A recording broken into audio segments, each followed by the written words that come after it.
Oh, yes, oh, yes, oh, yes. The Honorable Court of Appeals of Tennessee is in session. God save the United States, the state of Tennessee, and this honorable court. Good morning and welcome to the Tennessee Court of Appeals.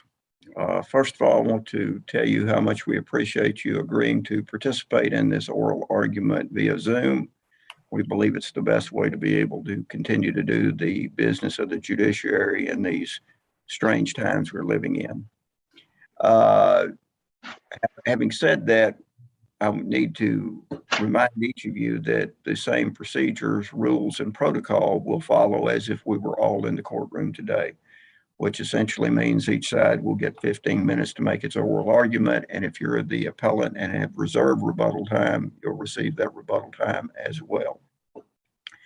Before we start, I want to introduce our panel for this morning. We have Judge Kenny Armstrong from Memphis, Judge Karma McGee from Savannah, and I'm Steve Stafford from Dyersburg. I do not anticipate us having any technological problems and certainly hope we don't. But if we do, everybody just remain calm. We'll work through it, and I will assure you that no one's rights will be prejudiced because of it. Ms. Angie, anything we need to take up before we get started? No, Your Honor. All right, you may call the first case. Jack Breithaupt et al. Versus Vanderbilt University Medical Center. Thank you. And we will hear from the appellant. Police and Court Attorney Ben Dean of the Robertson Montgomery County Bar. I want to say at the outset, one of the things, and when I look back at 17 years being an attorney, after I got this decision, I thought, my gosh, is the law followed or read that I even filed? And when I argued this motion, quite frankly, the trial court, we did it by Zoom, seemed very distracted. Told another attorney a couple of weeks later after I got what I thought was a very bad decision, and they said, well, did you not see him on the news? And I think that the trial judge had other things going on that kept him distracted from actually making a good decision in this case and actually applying the law. Starting out, we've got two issues before the court. The first one is the waiver of the pre-suit notice defense. You sort of, if it was waived by the defendant, we don't even get to the other arguments. So I'm going to argue that first. The waiver issue, if you look at the answer of the defendant, the original answer was filed on June the 30th, 2020. And this is the assertion of the defense, pre-suit notice defense. It says plaintiff has failed to comply with TCA 29-26-121, end quote. That's it. They didn't say how my client didn't comply. They didn't say anything specific. They didn't file a Rule 12 motion. They didn't file a motion for summary judgment with their answer. Instead, they just gave this base, very vague assertion of defense, which I do a little bit of medical malpractice work, and this is a frequent thing you see in an answer, that in every one of these healthcare liability cases, they throw this defense out there, whether they've got one or not, they blanketly throw it out there. But that's what we've got in this case. And so looking at the case law, the cases which are on point, which control this, are the Myers case, and that Myers case was followed by the Martin Rolling Hills case. And those cases make very clear, you must, and those cases say must, file a Rule 12026 motion. They also say you must specifically articulate the defense. In this case, they did neither of those. Instead, they just gave a blanket assertion of an affirmative defense citing that Tennessee code. If those cases mean anything, and their mandate that says you must file a Rule 12026 motion, you must specify and articulate the defense. If they mean anything in this case, and the court applies the law to these facts, they waived the pre-suit notice defense. Vanderbilt didn't its answer. They subsequently filed a motion for summary judgment on 7/31/2020, approximately a little less than 2 months later. So those are the issues on the waiver of the defense. If you read the trial court's opinion, they use that off-cited rule that says if you attach things to your motion to dismiss, it becomes a summary judgment. That has nothing to do with whether they waived this defense. They didn't file a motion for summary judgment with their answer. So that's a very simple issue on this appeal that I think the trial court completely dodged and missed. I moved for summary judgment offensively on that defense. And so before the court was squarely that issue, did they waive it? So that's issue number one, which I think it very quickly takes care of the whole appeal because they waived the pre-suit notice defense. The second issue is getting at the heart of, if they didn't waive, is did my client comply with the pre-suit notice statute with regard, and the issue in this case is a issue of mailing and delivery. And I want to distinguish, make sure the court, two of the things which are really important is that when y'all make this decision, actually look at the notice letter. The notice letter specifically is directed to Vanderbilt University Medical Center. It's also directed to in the same, it's got, I think it has 3 different named.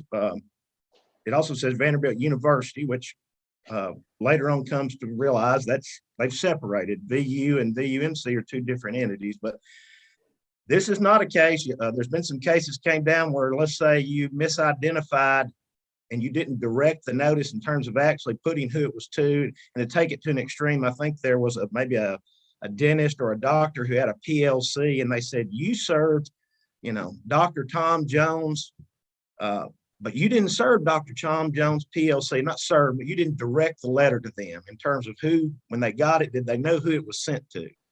And that's not the case in this case at bar. The letter was clearly addressed to Vanderbilt University Medical Center. So that's one thing. Looking beyond that, we're down to this is did the mailing and service issues, and what is the standard for that? And this is where the trial court really bungled up and really made a grave error in that it applied the completely wrong standard. And the standard is for these, and this is out of the Arden case, which I cited in my brief, where the trial court basically said I didn't raise any of this case law, even though I argued it in response to an initial motion for summary judgment, the renewed motion for summary judgment, and I argued it before the court filed the cases with the court. But yet the court said I didn't raise these, but I think I did, and I've submitted that to the court.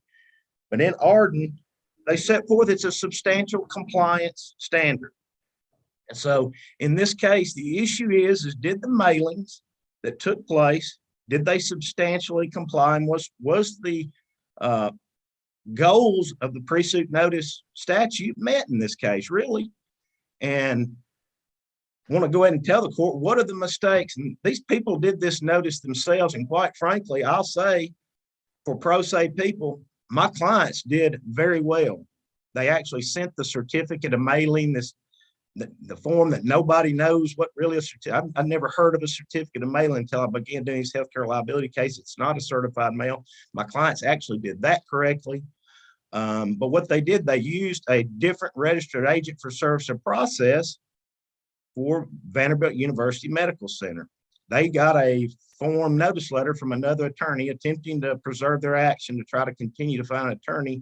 And they sent them a form letter that had the old, when VUMC was with VU. And so the mailing goes out, and they send out several mailings in this case. One goes to Vanderbilt University Medical Center to their 1211 Medical Center Drive.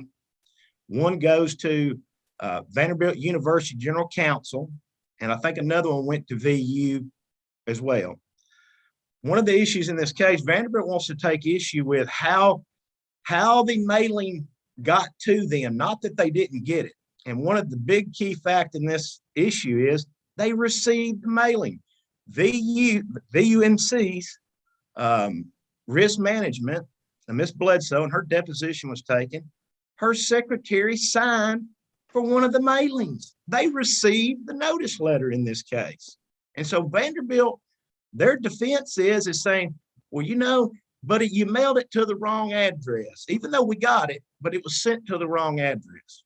And so looking at that substantial compliance and say, well, what happened when Vanderbilt got it? Within a day or two, risk management is accessing my client's HIPAA protected information. They are the doctor who's no longer rendering care to my client, the one whose treatment is an issue, although she's not a party, she's an employee of Vanderbilt University Medical Center. She's accessing my client's record, seeing the mistakes that she made or assessing what happened. And so in this case, notice was accomplished. They got the notice. Risk management secretary signed the green card. And VU says, well, it's got a stamp on there that before we signed for it, it came through, or VUMC risk management said, before we got it, there's a stamp on here from VU general counsel. And so it was mailed to them before we got it and signed for it. And I'll submit to the court, that is not in keeping with the case law. Arden says substantial compliance. These people substantially complied with this in this case.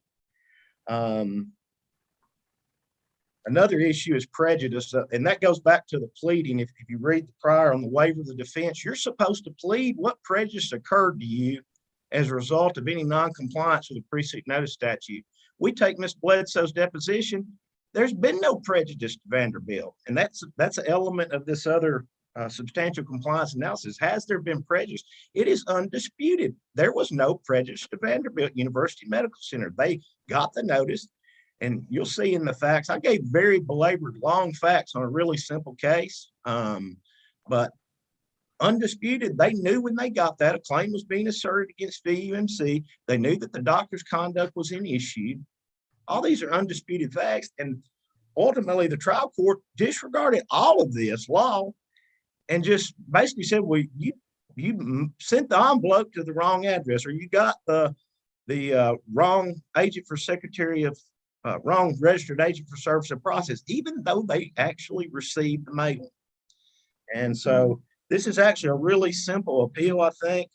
The final issue, as you look and layer through, if there hasn't been substantial compliance, which I submit to your honors there was by virtue of them signing for it and getting it, there's an extraordinary cause exception, and I don't think the court even has to get to that extraordinary cause. I've laid forth a lot of facts about these people struggle to find an attorney. The fact that they got this address from an attorney in Hendersonville who provided it to a counsel that was attempting to help them.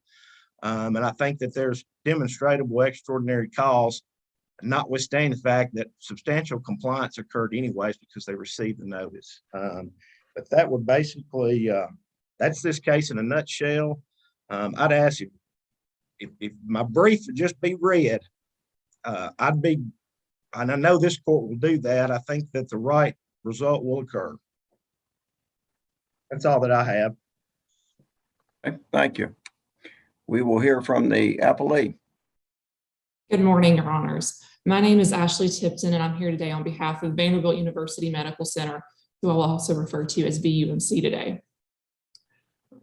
Mr. Dean brought up the fact that plaintiff also filed a summary judgment motion on the issue of waiver. I think that issue is well discussed in our brief about how VUMC did not waive this issue. It followed both procedural and case law in both bringing this issue before the court and seeing this through. If there's any questions, I'm happy to answer those. Otherwise, I would like to move on to what I think is the more substantive issue of plaintiff's failure to comply with the pre-suit notice statute. Why was a motion to dismiss not filed? The motion to dismiss was not filed because now I don't know what the answer, if it's going to why it wasn't filed with the answer, it wasn't required to be. The cases that plaintiff cites, the Myers and Martin cases, only say when you file the motion, you have to say it with specificity. As to ultimately why a summary judgment motion was filed, it's because we did have facts outside of the pleadings that were submitted. We had an affidavit, we had, I believe, some medical records, anyways, documents outside the pleadings. And when that happens, the cases have discussed, including in the Martin case cited by plaintiff, Martin versus Rolling Hills Hospital, LLC, 600 Southwest 3D 322, that when you submit those documents outside the pleading, it's treated as a summary judgment motion. Also in VUMC's brief, we've listed several cases in which summary judgment motions were filed, that this is commonly done.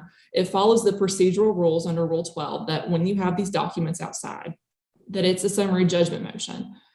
And ultimately, plaintiff's position seems to be that we should have followed Rule 12, but it ultimately would have been treated as a summary judgment motion with all of these steps. It's basically, he takes issue with the title. The standard is the same regardless of a Rule 12 or Rule 56 when it comes to compliance with the statute, whether or not plaintiff complied. Okay. Moving on to the issue regarding plaintiff's compliance. As this court's well aware, Tennessee Code Annotated 2926-121A1 specifically requires that any person or that person's authorized agent asserting a potential claim for healthcare liability shall give written notice of the potential claim to each healthcare provider that may be named a defendant. It's well fleshed out in case law that this is mandatory and that strict compliance is required, that the plaintiff must give notice to each healthcare defendant that may be, to each healthcare provider that may be named a defendant. In this case, plaintiff mailed 3 notices, and none of those notices provided notice of the potential claim to VUMC. And I want to walk through each one of those notices and demonstrate how the trial court correctly found that notice was not provided. The first notice was mailed to Vanderbilt University Medical Center at 800 Gay Street, Suite 2021 in Knoxville, Tennessee. It's undisputed at the trial court level that this notice was returned undeliverable. So that this one very easily we can say did not provide notice to VUMC or anyone. And I think it's also important to point out that this notice was the only one in which the envelope was actually directed to VUMC, which I will discuss kind of the importance of that here in a minute. The second notice was mailed to Vanderbilt University at 1211 Medical Center Drive in Nashville. As Mr. Dean has already pointed out to this court, it's undisputed that Vanderbilt University and VUMC are 2 distinct legal entities and have been since 2016, over 3 years, about 3 years prior to plaintiffs sending out these pre-suit notices. Case law is clear when you look at how case law has developed in Tennessee regarding when pre-suit notice is sufficient and how the plaintiff has to send it. It's very clear that the plaintiff must correctly identify the defendant. In this case, the envelope said Vanderbilt University. That's not the correct defendant. That's not the correct defendant. That's a totally different entity than my client. Plaintiff's argument is basically, both in plaintiff's 70-page brief and today, is all about the letter. The letter said VUMC, the letter said VUMC, and completely ignores the envelope issue. The envelope is what directs where that letter goes. It says, this is who it's supposed to go to. This is the address it's supposed to be delivered to. If that envelope is wrong, that letter is not getting into the right hands. So just as that case law that the plaintiff must correctly identify the healthcare defendant, that needs to be, that applies to both the letter and the envelope. Did the letter get into the right hands? That letter that was mailed to 1211 Medical Center Drive was never received by VUMC's risk management, who is the department that handles all legal claims on behalf of VUMC.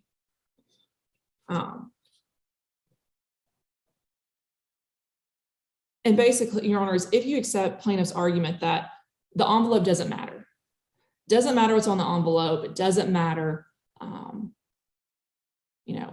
what's envelope can say whatever, it's only matters what's inside that sealed envelope. Basically, what this court will be doing is shifting part of the plaintiff's burden, which is clearly laid out in 2926-121A1, from the plaintiff, which is how the legislature intended it, to healthcare providers. It'll require healthcare providers across the state to open every single piece of mail that comes to their door, regardless of who it's addressed to, what the address is, to see, okay, the envelope doesn't say me, this isn't my address, or it doesn't say my name, but I need to open it to make sure inside I'm not mentioned somewhere. And similar in the past, this court and the Tennessee Supreme Court has rejected a similar argument by plaintiffs when it comes to HIPAA authorizations. There were several years ago that this kind of developed where plaintiffs were saying, well, it doesn't matter if the HIPAA authorization is blank or it's somehow defective. The defendant has an obligation to fill that out or to tell me it's wrong or to try to use it. And this court and both the Tennessee Supreme Court said no. The statute clearly requires and places that burden on plaintiff, and we're not going to shift it.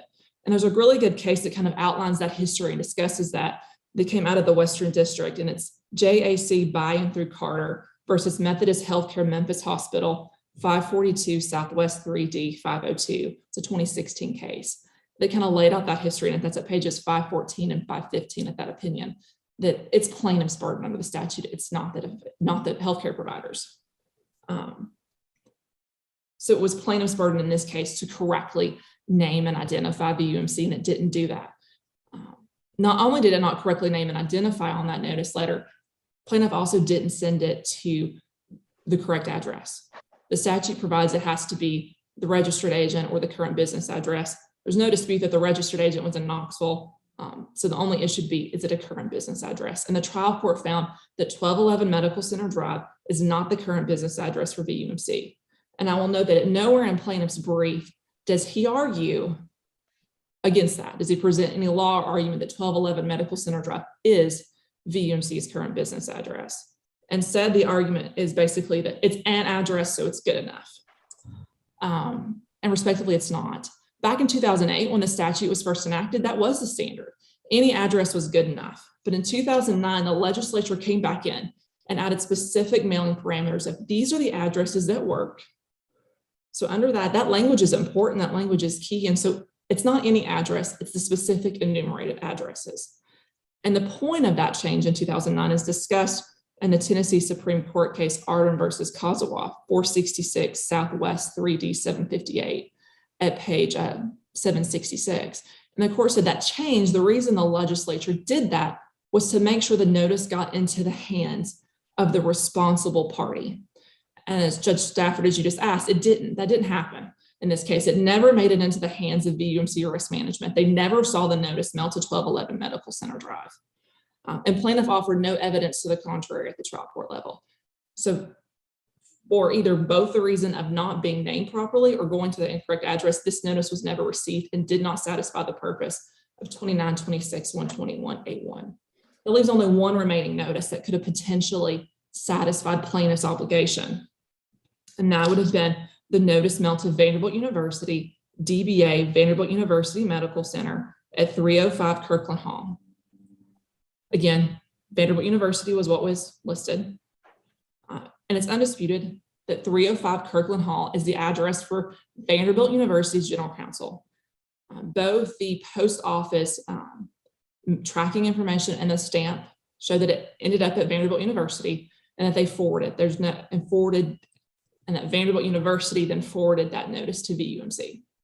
So no evidence to kind of dispute that.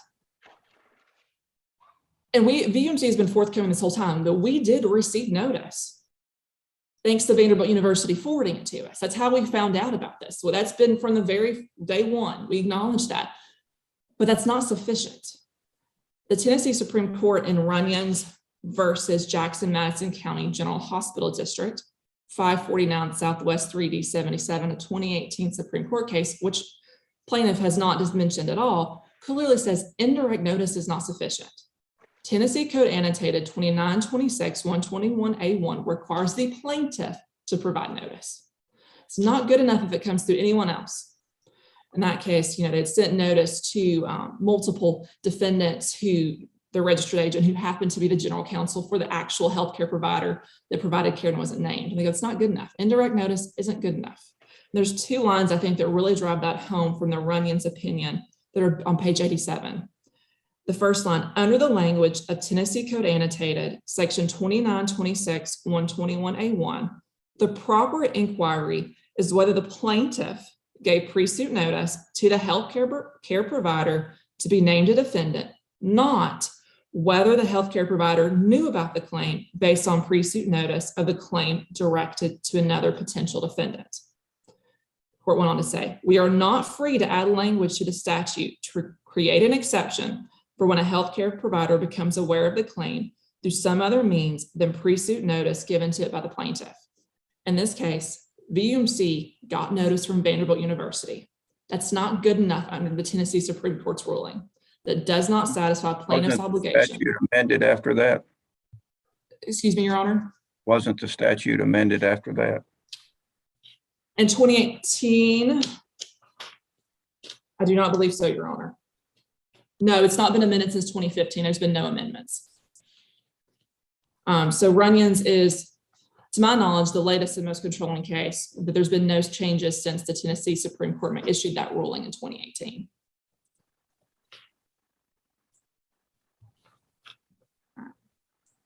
Your Honor, so I submit that that indirect notice didn't satisfy plaintiff's obligation, that it had to come from plaintiff. It did not. None of those notices were delivered from plaintiff to VUMC. And the only one that was thankfully that Vanderbilt University just forwarded it. Otherwise, we would have had no knowledge of this prior to plaintiff filing her lawsuit. So according to Mr. Dean, the Vanderbilt Medical Center received notice, albeit from the counsel for Vanderbilt University. And according to the deposition testimony, the records were accessed. Is that accurate? That was, and Your Honor, we would submit that it doesn't matter. In this case, it doesn't matter if you have actual, under Runyon's, it doesn't matter if you have actual constructive notice. The question is, did plaintiff provide it before you get into any issues of substantial compliance or prejudice? What's the purpose of notice?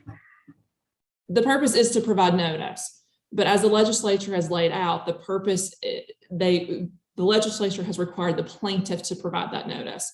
And if it can come from anyone, really, it kind of reads out that language. On the Runyon's case, I understand all that, but the purpose here is to provide notice so that you can investigate the claim. That's what all the cases say.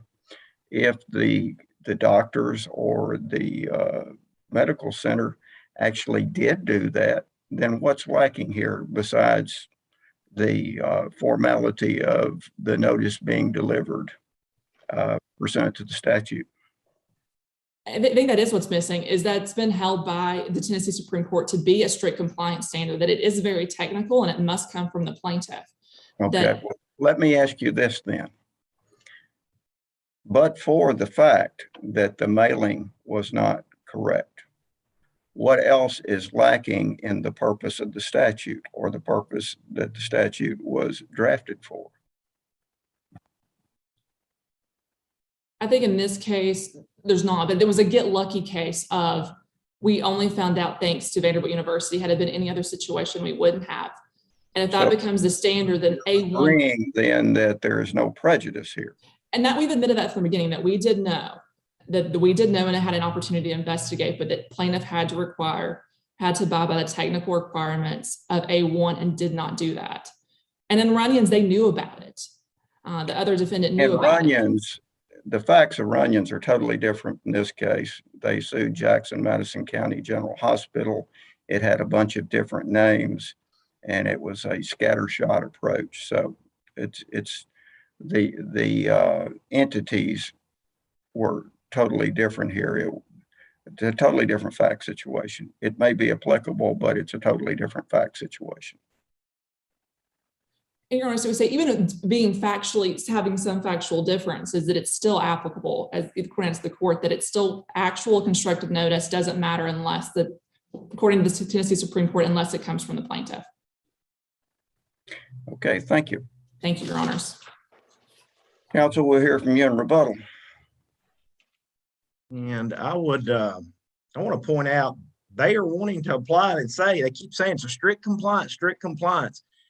The cases which talk about directing, making sure you identify in your notice letter the right party, we've complied with. That is strict compliance. Had the notice letter said Vanderbilt University and not in that letter also included Vanderbilt University Medical Center, my clients would fail on that test. That isn't what's before the court. The issue is, has there been substantial compliance with notice and mailings? I just want to share with the court, they're sitting here still saying, we didn't get this but through Vanderbilt. The green card is signed by Vanderbilt University Medical Center Risk Management Sandy Bledsoe's secretary, Dina Crawford. They signed for it. I put in the record, and it's in before the court on undisputed facts. Miss Bledsoe really doesn't know how that mailing got to her office, whether the U.S. Postal Service took it to the one and they said, hey, this isn't the right place, take it to there. It doesn't matter. They signed for it. They're wanting to get into hyper technicalities about, well, you know, maybe it was mailed to this Kirkland Hall address, and then somehow it appeared, but they nevertheless signed for it. They immediately acted on it. I just want to share my screen to show the court out of the record the actual mailing that was signed for by them, because if you listen to what they said, and this is the same way they pitched this to the trial court, they act like they almost didn't get it, but they did. I'll show the court the notice. And can you guys see my screen that I'm sharing, I hope?